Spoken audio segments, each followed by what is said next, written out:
Hi friends, எல்லோரும் எப்படி இருக்கீங்க? இன்றைக்கி ரொம்ப சிம்பிளான கடையிலலாம் வைக்கிற மாதிரி தேங்காய் சட்னி செய்ய போகிறேன். அது எப்படி செய்கிறதுன்னு வாங்க பார்க்கலாம். வீடியோவை ஸ்கிப் பண்ணாமல் பாருங்கள். நம்ம சேனலை ஃபஸ்ட் டைம் பார்க்குறப்போ சப்ஸ்கிரைப் பண்ணிவிட்டு பாருங்கள். நம்ம சேனல்லையே வெரைட்டி சட்னிஸ் எல்லாம் நிறைய இருக்குது. அதையும் ட்ரை பண்ணி பார்த்துட்டு கமெண்ட் பாக்ஸில் சொல்லுங்கள். இப்போ ஃபஸ்ட்டு தேங்காய் தேவையான அளவுக்கு எடுத்துக்கோங்க.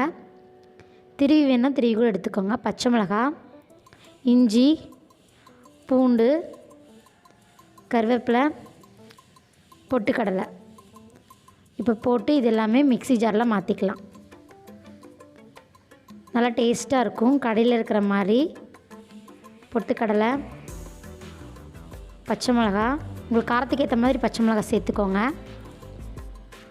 இஞ்சி, பூண்டு, கருவேப்பிலை,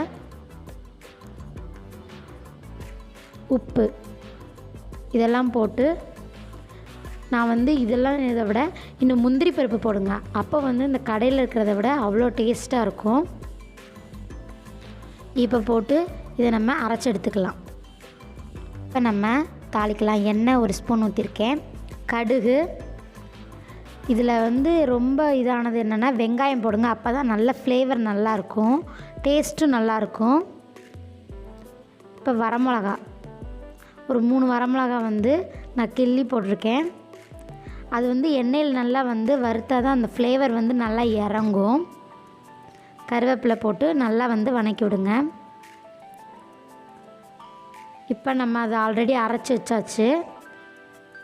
ரொம்ப கொரன்னு அரைச்சிடக்கூடாது, ஓரளவுக்கு அரைச்செடுக்கணும். பாருங்கள், நான் காட்டுறேன் எந்த அளவுக்குன்னு. இந்த அளவுக்கு அரைச்செடுத்தால் போதும். நல்ல ஒரு டேஸ்ட்டான தேங்காய் சட்னி ரெடி ஆயிடுச்சு. நீங்கள் இட்லி தோசைக்கெல்லாம் வச்சு சாப்பிடுங்க, அவ்வளோ டேஸ்ட்டாக இருந்துச்சு. உங்களுக்கு இந்த வீடியோ பிடிச்சிருந்துச்சின்னா லைக் பண்ணுங்கள், ஷேர் பண்ணுங்கள், கமெண்ட் பண்ணுங்கள். மறக்காமல் சப்ஸ்கிரைப் பண்ணுங்கள். பக்கத்தில் ஆல்னு இருக்கிற ஆப்ஷனையும் கிளிக் பண்ணுங்கள். அப்போ தான் எங்கள் சேனலில் போடுற ஒவ்வொரு வீடியோவும் உங்களுக்கு நோட்டிஃபிகேஷனாக வரும். ஓகே, பாய். வீடியோவை ஸ்கிப் பண்ணாமல் பார்த்ததற்கு நன்றி.